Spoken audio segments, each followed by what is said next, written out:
Namaste. Welcome, beautiful souls. This is a reading for the number 12.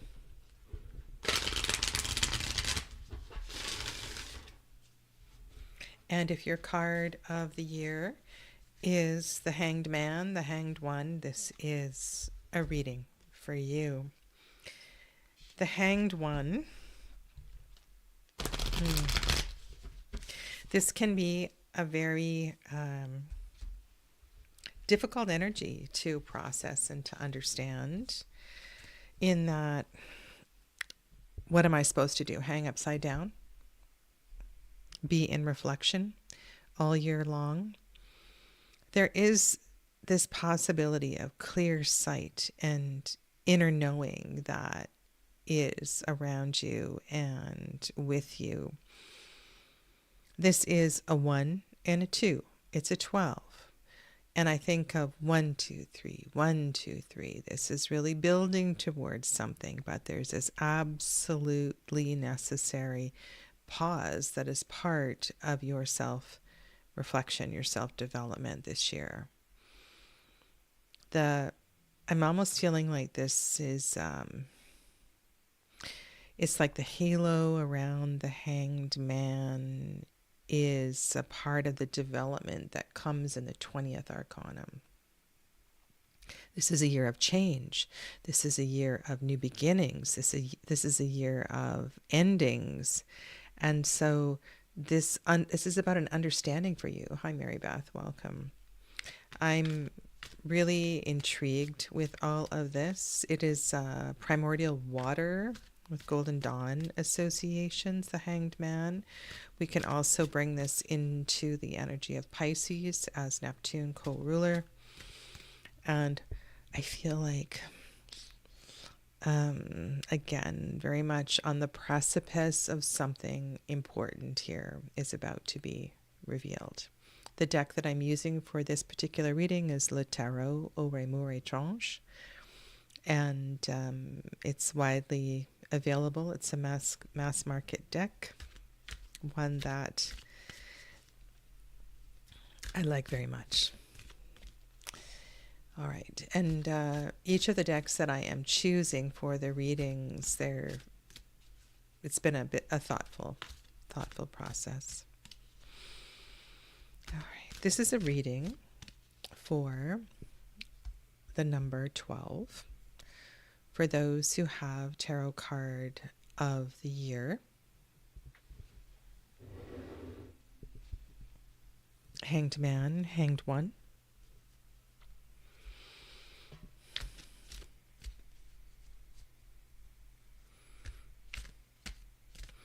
And again, more water. Okay. In each of the readings below in the description box, I have put a little bit of an intention in my reflection prior to setting up these readings, so be sure to read the description box below as well for more information.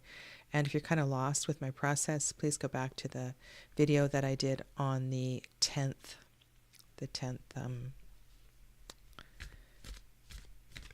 the first reading that I did for the Wheel of Fortune. All right, for those of you that are new, hello, my name is Sadhana, and welcome to Mary Beth and Unicorn Researcher. So the first part of my process is to locate le pendu, the Hanged One.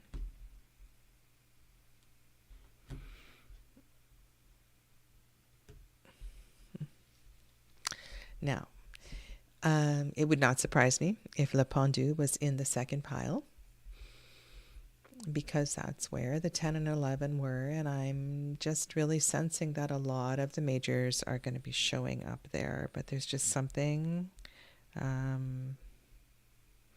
that in me is suggesting it's going to be here in the business of daily life and everyday work.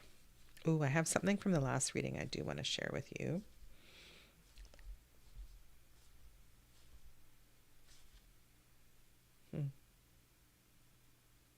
Okay, it's not here, so I will go to the Suit of Cups. But what I wanted to share with you, for those of you that watched the last reading, if you do come back and see this, your 11th card, so your next card, was the small wheel, the next change card. And I feel like everything I said is just sort of amplified and wonderfully connected by this card showing up as well, which feels to me it's just really important that those of you with the number 11 for 2026 find a way to step back and allow these cycles of life to be embraced, almost like in a sense of wonder.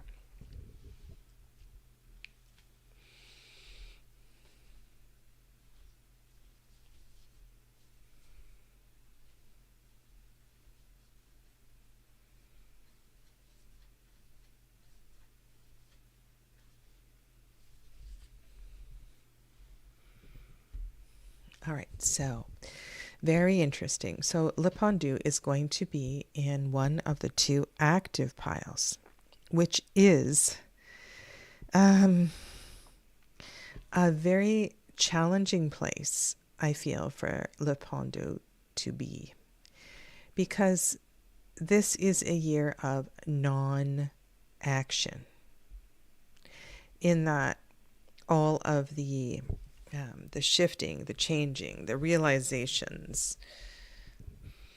one would assume is going to come from from internal work, right? And so this in the swords pile feels really, really intense, in that it is maybe more of a mental process, maybe more research. Actually reading of books, maybe there's a studying of a language that's involved. If the Pendu is here, I feel like this is sort of, like Kundalini awakening kind of stuff. Like it's really a call to action, to clarity, to allowing transformation by fire. And I feel like this is quite hard, whereas this one, is more approachable. Yeah. These reflections on where this card might be has been such a valuable part of adding to the layers of my readings. Yeah, so this is my card for 2026, and I would much rather that it's here.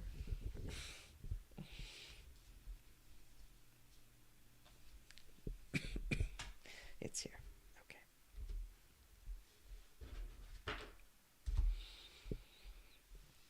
All right. So Le Pendu is in the pile of fire. And we have the Hermit nearby. We have La Marue, my favorite card in this deck, which is right next to Le Pendu. And then the 5 of Bâton. So 8 of Bâton, Emperor. All right, so I'm going to lay this out and weave a story of a year of reflection. Now, this is the Wheel of Fortune in this deck, so that's why it's on the table. And I really feel like this soul here on the grass, I mean, you can look at, they are in the middle of a fairy circle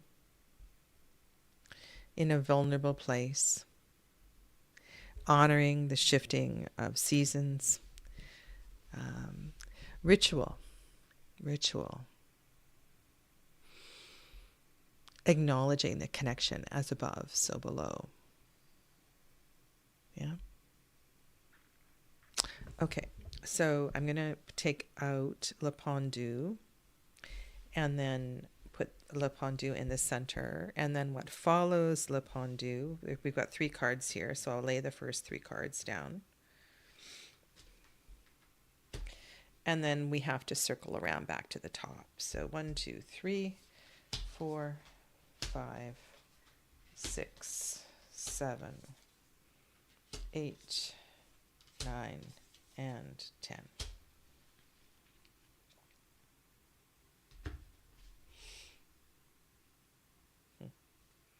Ten of Cups is the 11th card for this reading. Okay. So you can see that Le Pendu in this deck is one of deep processing. And with having the 12th card for a theme for 2026, now when I say the word meditation, I want to preface that there are many skills that you can use to learn to meditate. And there are a lot of pre-meditation skills.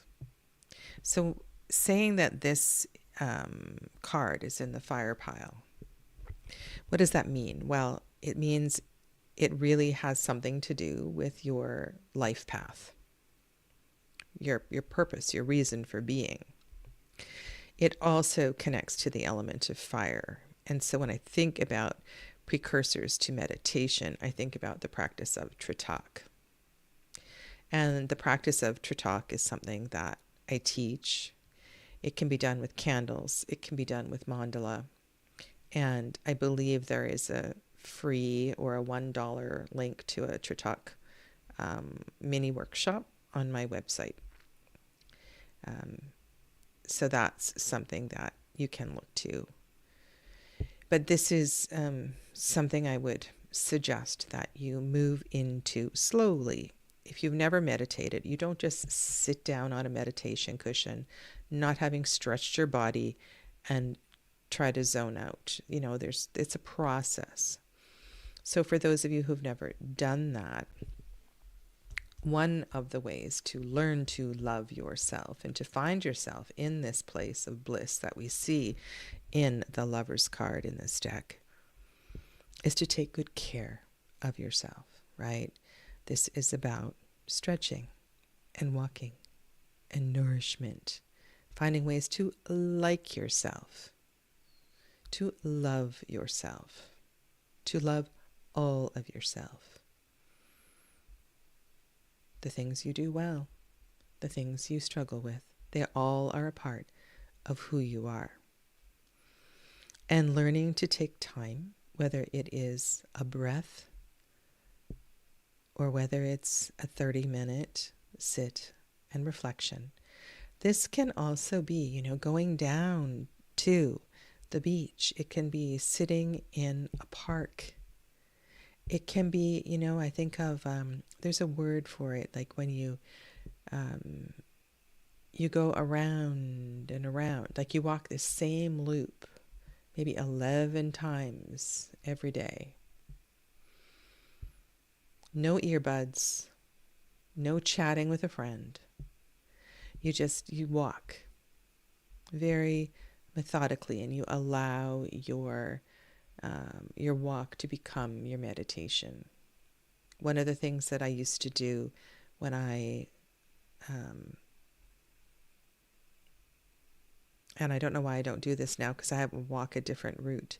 It was a much longer route, but maybe this is something for me to go back to this year, was I did a lot of mantra and I learned a lot of long chants by walking in the forest, and I would have a little piece of paper in my pocket and I would practice the first part of the mantra, and I would learn how to chant with the pace of my feet, and I would adjust my walking to the rhythm of the mantra.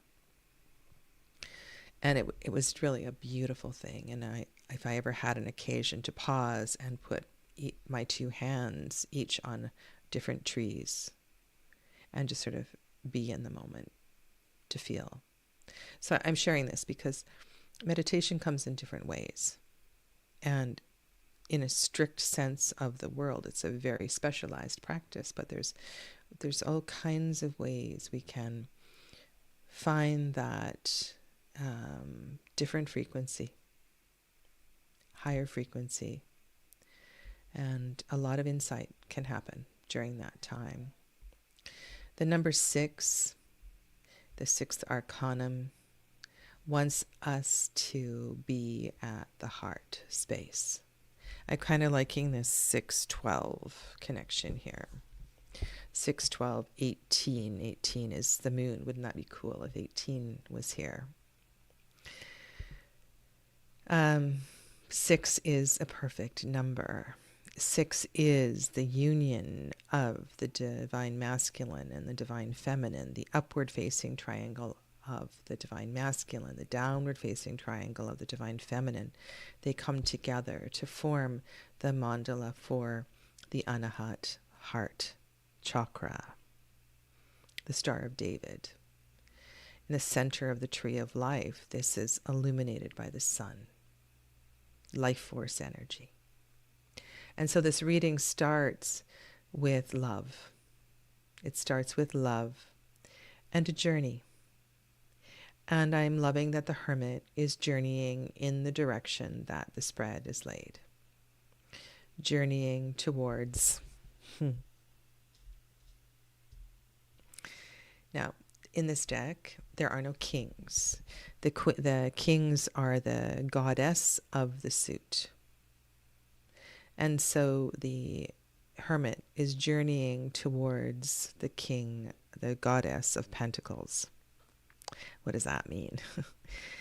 Remember I said that the first pile I picked up was the like the pile of Malkut, the pile of this earth, this place.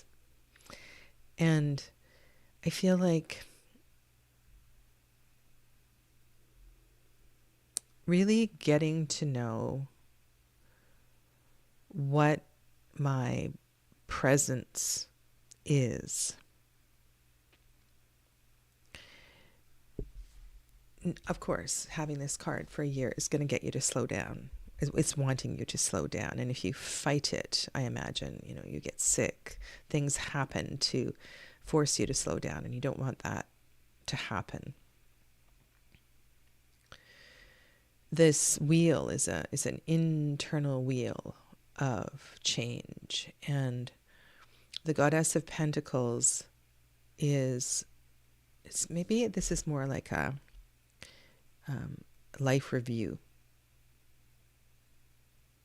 A life review. And this doesn't need to be from a critical point of view, but a place of remember all the lovely things you've done. Remember, your first card is Lamaru. Your first card is love. Your first card is lovers.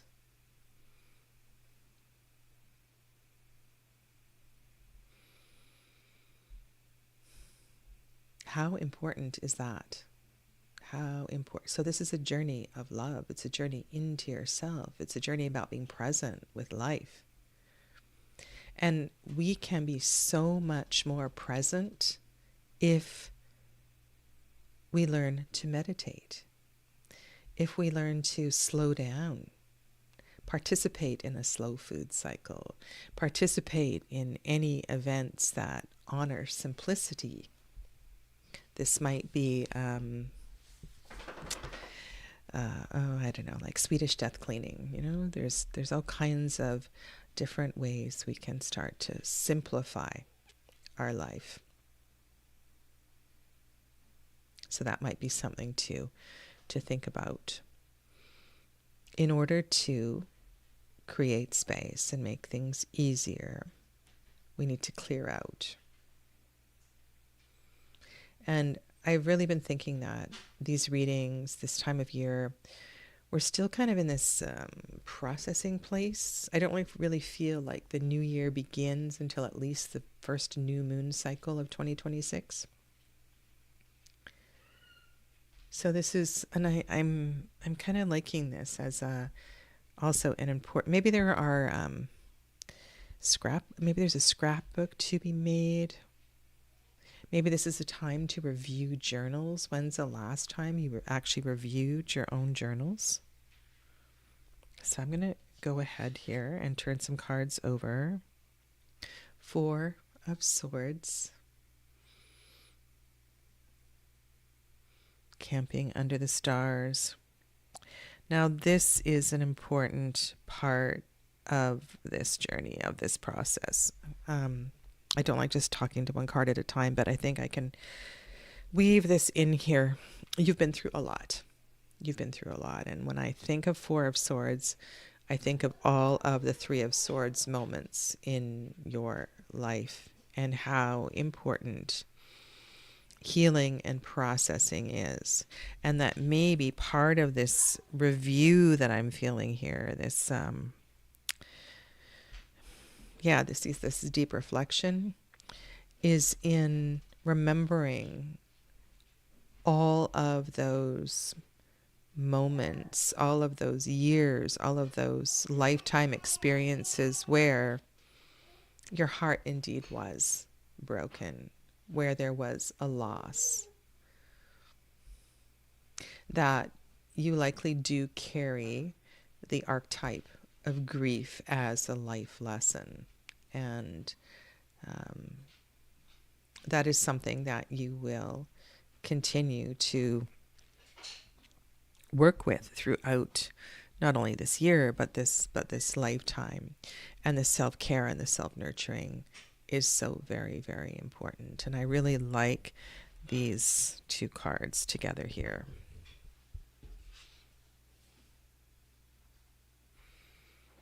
Queen of Swords.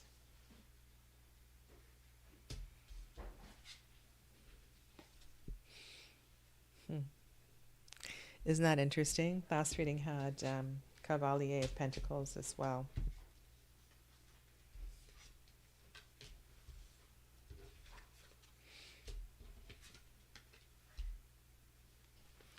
Okay, so can I zoom out just a little bit for you? Cavalier of Pentacles. Queen of Swords. They are moving in opposite directions.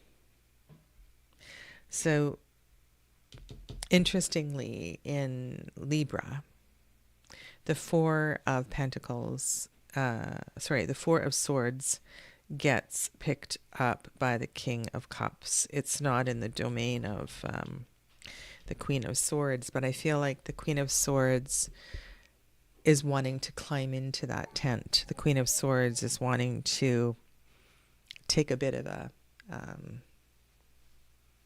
retreat. Take a bit of a retreat.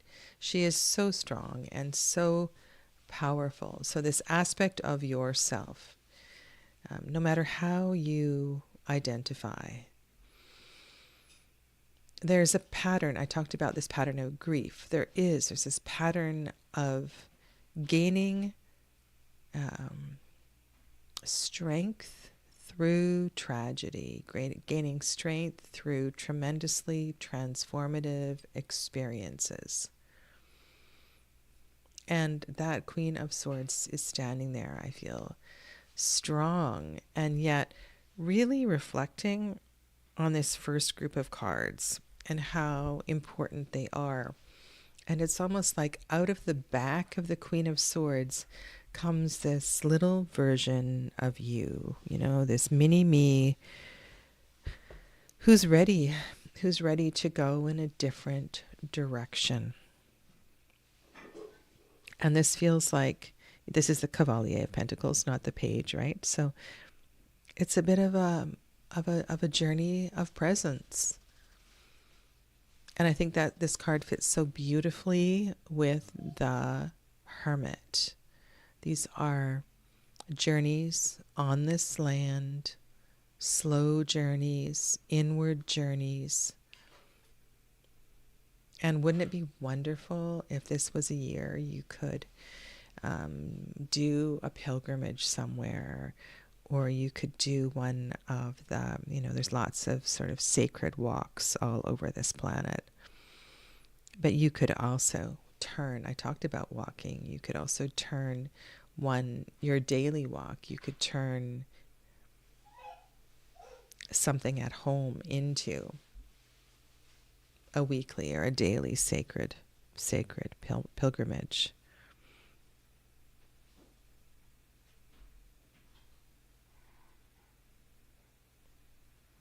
I'm thinking of the ruler of Virgo.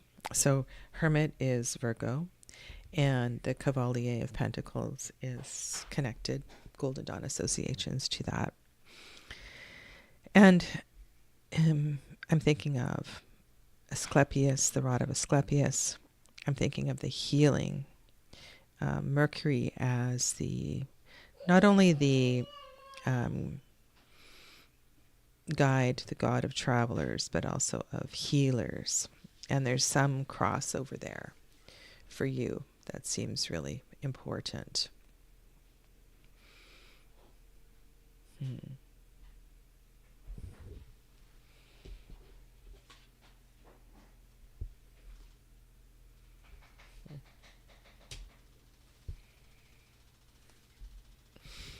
Oh, if I had to choose two cards from this deck, these might be my two favorite cards. This Valet of Pentacles is just, Valet of Swords is, love her.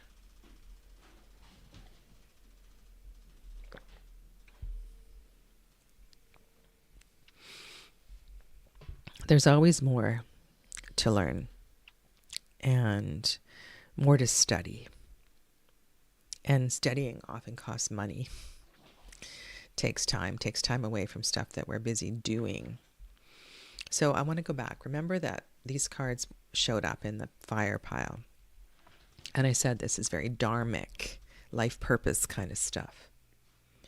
So what is being revealed in those terms?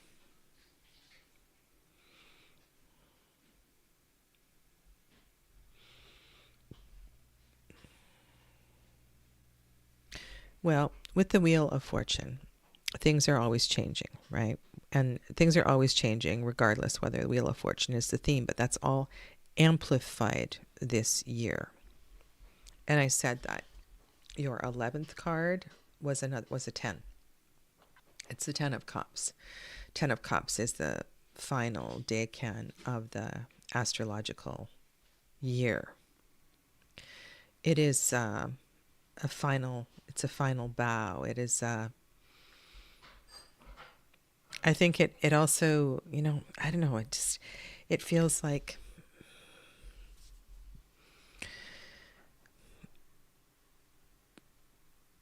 and in what way is this? There's a bit of a road to get here. It's not entirely clear, and maybe it's not even in the country where you live or the state or the province where you live. There's a bit of a journey to uncovering, going back to your homeland, going to a place that you've never been and always wanted to go. There's something to learn, something to discover and uncover. The Cavalier of Pentacles, the Knight of Pentacles, if you think about knights and you think about their journeys, they are quests, they are sacred quests to understand oneself. And I really feel like this is in understanding who you are and why you are. There's something to be done about this. So what if you don't have the money, the time, the opportunity? Well, if you want this bad enough, who knows what might unfold. But how could you do this in a very sacred way, right? So let's say you have you turn your morning walk into this sacred routine, but then you sit down with your cup of coffee and you start researching something about your family or your ancestry rather than some other busy activity you would normally do. I feel like there's a bit of a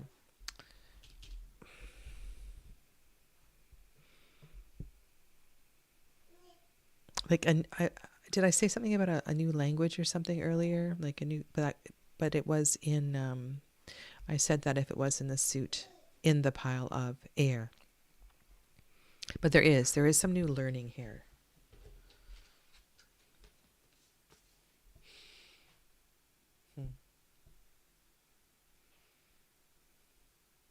3. Right, so you've got 3 of Swords, 4 of Swords.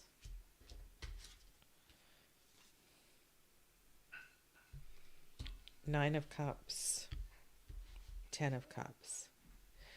3, 9, 9. 3, 6, 9, 9.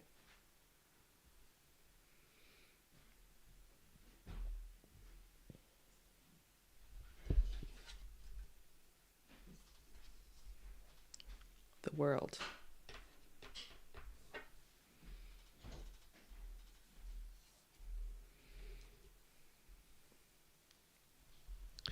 So the World also being a card of endings.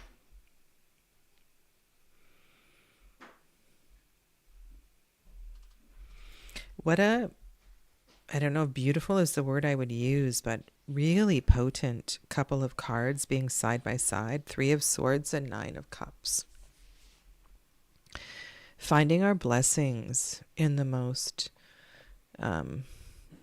finding our blessings in experiences that we wouldn't normally see in that way. This isn't a reading of January, February, March, April, May. It doesn't work that way. You know, life is a mandala. These readings are a web of information. And this 3 of Swords showing up here after the 4 of Swords, it reminds me what an important theme this is for you. And that is growth. So think of 3s. And remember I said 12 is also a 3. 1 plus 2 equals 3. 3s are about growth. This is growth through loss, growth through pain, growth through... Now, air. What is air? Air is the element of the heart chakra. So growth through an awakening of the heart. This reading started in the heart with this beautiful card of love. Love for self. And the reading ends with freedom. And a willingness to embrace that this is a natural place. This year is a natural place of endings for you. I could say that in 2027, you will find yourself in a new geographical location, that things are going to look a whole lot different in 2027. I was going to pull out for this series the little mini oracle Divine Doors. I really, really like that deck. And if you have that deck, go pull it out and draw yourself a door. This reading truly feels like your heart is opening. And when that happens, when you transcend your heart chakra, when you find peace and love and compassion and love for self, unconditional love, and you start to really vibrate in that frequency, everything changes. Everything changes.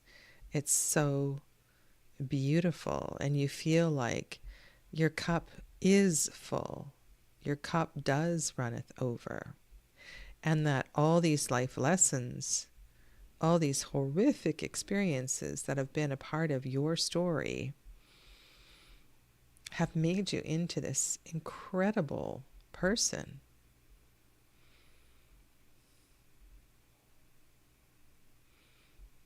So what is your work? What is your work for 2026?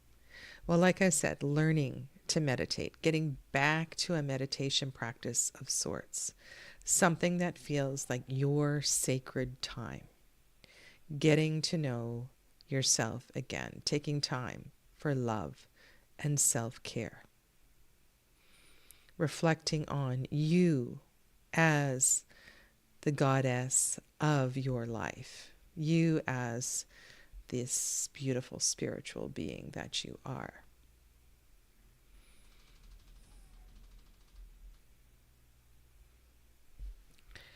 There's something going on up here that it feels like research, some kind of research that will be a part of this year that will help you with all of this. When I look at that Nine of Cups and I think of that energy, gratitude is a huge medicine for the heart space. And learning unconditional love can be really tricky. And I can feel a little pang in my heart space right now because I have a very difficult issue that I'm working through right now. And I need to really walk my talk. Go back, do a Tritak practice, do some meditation in a more disciplined way, self-disciplined way, so that indeed I can know, right, and feel this freedom that is being offered here as the world.